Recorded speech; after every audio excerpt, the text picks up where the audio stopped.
पाटील काकू, देसाई वहिनी, आई मला चिप्स दे ना. अभ्यास कर आधी. अगं एवढं चिडायला काय झालं?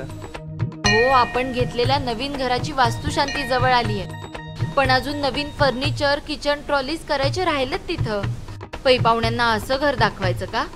एवढंच ना, आता आपल्या नवीन घरात नवीन फर्निचर आणि नवीन किचन ट्रॉलीज लवकरच येणार आहेत. काय म्हणजे आता आपल्या सेवेत येत आहे वर्षानुवर्षे उत्तम दर्जा आणि तत्पर सेवा देणाऱ्या लक्ष्मीपुरीतील नरकेंचं सायसन किचन अँड फर्निचर यांची दुसरी शाखा, तेही आकर्षक ऑफर्स घेऊन. नाविन्यपूर्ण असे TV set, wardrobe, bed units आणि आधुनिक किचन ट्रॉलीज यांच्या अनेक आकर्षक व्हरायटी. नरकेंचं सायसन किचन अँड फर्निचर लक्ष्मीपुरी यांची दुसरी शाखा आता उमा टॉकीज जवळ, सेंट्रल बँक शेजारी, कोल्हापूर.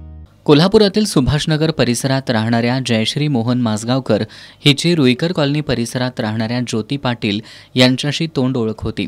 ओळखीचा फायदा घेत जयश्री हिनं पाटील यांना कमी किमतीत सोनं देतो, गुंतवलेल्या रक्कमेवर जादा परतावा देतो असं सांगून यांच्याकडून पैसे घेतले. मात्र त्यांना सोनं किंवा जादा परतावा दिला नाही. असंच अमिश पाटील यांची बहीण पल्लवी हांडे आणि मैत्रीण रूपा धोंड यांनाही दाखवलं. माजगावकर हिनं जुलै 2014 ते जून 2015 या कालावधीत आर्थिक गुंतवणूक करून घेत सुमारे 37 लाख रुपयांची फसवणूक केली आहे.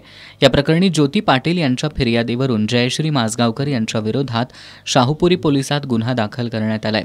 माजगावकर हिच्या विरोधात यापूर्वी फेब्रुवारी 2025मध्ये राजारामपुरी पोलिसात 10 लाख तर सप्टेंबर 2025मध्ये जुना राजवाडा पोलिसात सुमारे 30 लाख रुपयांची आर्थिक फसवणूक केल्याबद्दल गुन्हा दाखल असून सध्या ती कारागृहात आहे.